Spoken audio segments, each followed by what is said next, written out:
बने रहिए TNT के साथ। इसके अलावा लाइक करें। इसके अलावा आपको अगर यह वीडियो पसंद आए तो इसे लाइक जरूर करें, शेयर करिए और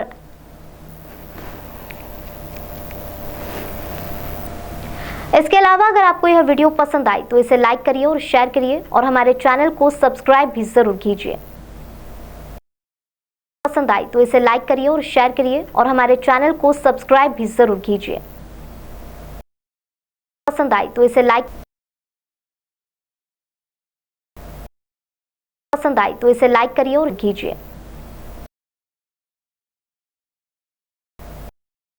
पसंद आए तो इसे लाइक करिए और कीजिए। पसंद आए तो इसे लाइक करिए और कीजिए। पसंद आए तो इसे लाइक करिए कीजिए।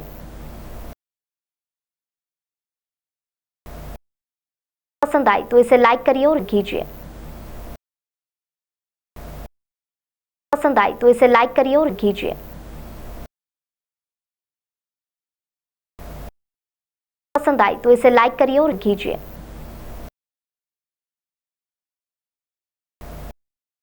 पसंद आए तो इसे लाइक करिए और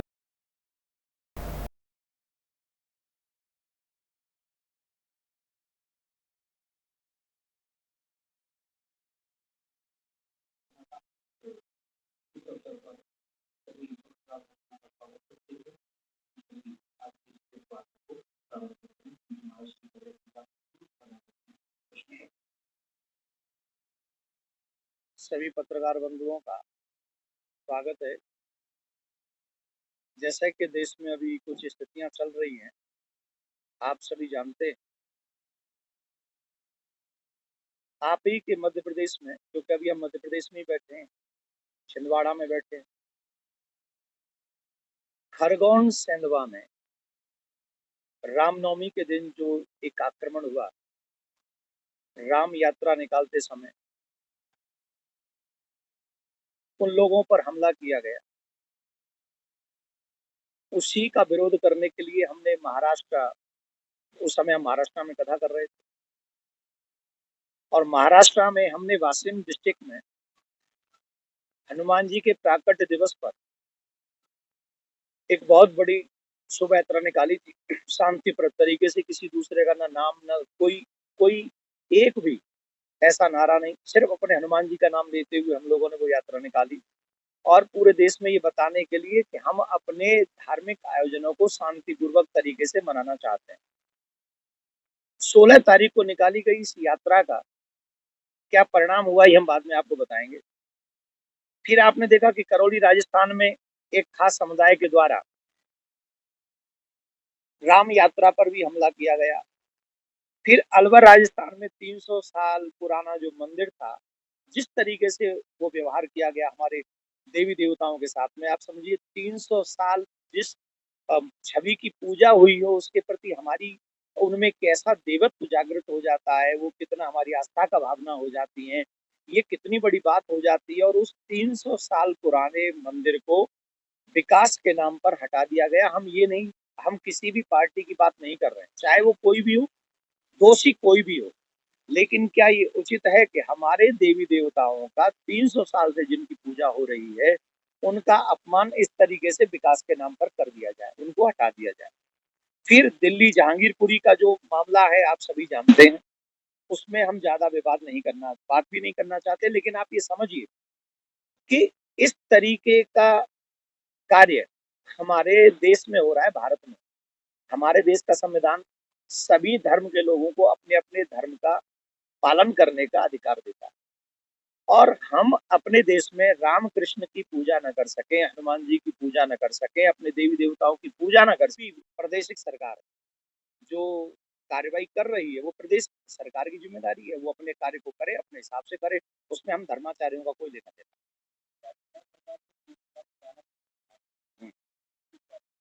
मेरा यही कहना है कि हमारे भारत में देखो, पाकिस्तान में मंदिर तोड़े जा रहे हैं, बांग्लादेश में मंदिर तोड़े जा रहे हैं, और अगर भारत में भी मंदिर तोड़े जाएंगे तो जो मंदिर की पूजा करने वाले लोग हैं वो कहाँ जाएं? इस देश के अलावा तो हमारा कोई चारा है नहीं कहीं, और तो हम कहीं जा नहीं सकते। अगर इस देश में और जो जिनकी सरकारें हैं वो हिंदू ही हैं, किसी भी प्रदेश में अभी तो सरकार हिंदुओं की है ही, तो क्या आप सिर्फ पार्टी में अलग होने के नाते आप मंदिर तो नहीं तोड़वा सकते? मैं किसी को दोष नहीं दे रहा हूँ, मेरी नजर में कोई किसी भी पार्टी में है वो हिंदू है, अगर वो हिंदू है वो सनातनी है तो वो मेरा है। मैं ये चाहता हूँ कि हम सबको अपने धर्म की रक्षा के लिए ही कदम उठाने चाहिए, ना कि मंदिर तोड़कर हम लोगों की भावनाओं को हट करें और हमको दुख पहुंचाएं। इसके लिए हम लोगों का सरकारी तंत्र काम नहीं करना चाहिए।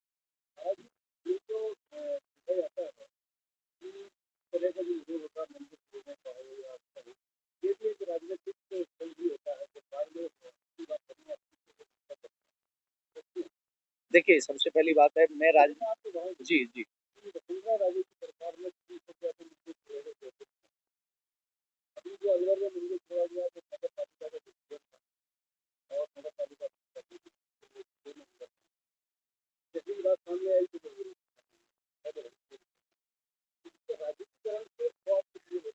देखिए, मैं आपको एक बात बता दूँ, पहली बात तो आप सब जानते हैं कि मैं राजनीतिक व्यक्ति नहीं, मैं आध्यात्मिक व्यक्ति हूँ और मैं हमेशा जो सनातन धर्म के हित में बात होगी, जो हिंदुओं के हित में बात होगी, सनातनियों के हित में होगी, क्योंकि और धर्म के लोगों के हित की बात वो उनके धर्म गुरु करेंगे। मैं अपने लोगों के हित की बात करूँगा जिनको मेरे लिए भगवान ने मुझे जिसके लिए भेजा है। तो मंदिर चाहे कोई भी पार्टी तोड़े, कैसी भी पार्टी विकास के नाम पे मंदिर तोड़ेगी तो वो नहीं चलेगा और चलना नहीं चाहिए इस देश में तो नहीं चलना चाहिए। हमें चाहिए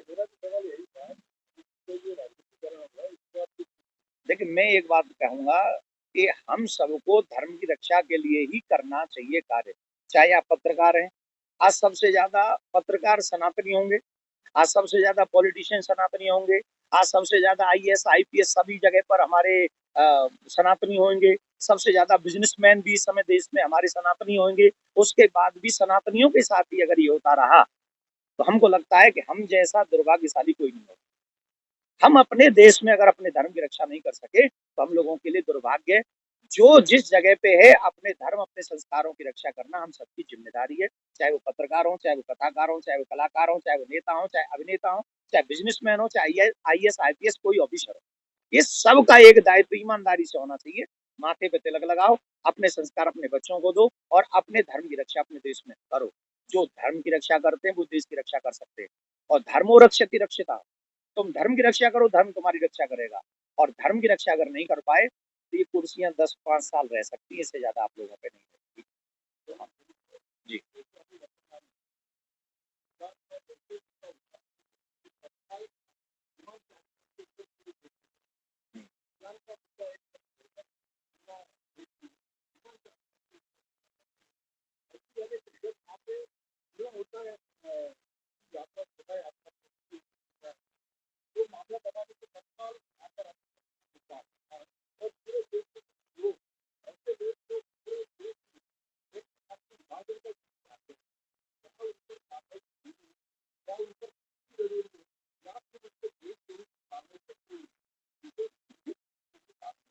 मैं आध्यात्मिक व्यक्ति हूँ, राजनीतिक विषय पर अगर मुझसे सलाह न लें ज़्यादा अच्छा है। मुझे आध्यात्मिक जगत का ही रहने दें। मैं यही निवेदन करूँगा कि हिंदू जितने भी सनातनी चाहे नेता हैं, अभिनेता हैं, बिज़नेसमैन हैं, कोई भी हैं, आप सबसे मेरा एक आग्रह है, आप आपस में बँटवारा मत कीजिए, आप एक होकर अपने धर्म की रक्षा आपको हनुमान चालीसा का पाठ जहाँ करना है वहाँ कीजिए और सब एक-दूसरे का आदर करें, प्यार करें, यही हम सबकी संस्कृति है। इस विषय में हमको ज़्यादा कहना नहीं है, लेकिन यही कहूँगा, धर्मो रक्षति रक्षिता, आप धर्म की रक्षा कीजिए, धर्म आपकी रक्षा करें। धन्यवाद आप सभी का, बहुत-बहुत साधुवाद, बहुत-बहुत साधुवाद। हमको जो दिया है, वो हम समझें। ये प्रयास मैं करूँगा और जब तक आखिरी सांस रहेगी, तब तक मैं ये प्रयास करता रहूँगा और आप सबके माध्यम से प्रदेश की सरकारों से और देश की सरकार से, क्योंकि हमारा मीडिया चौथा स्तंभ है।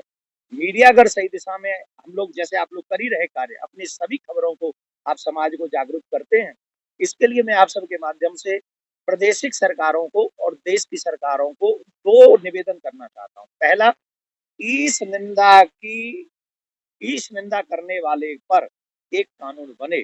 इस भारत में कोई भी ईश निंदा नहीं कर सकेगा, सनातन धर्म का, देवी देवताओं का कोई अपमान नहीं कर सकेगा। ये कानून भारत में बनना चाहिए। हम भारत में रहते हैं, पाकिस्तान में नहीं रहते। दूसरा, एक देश एक कानून।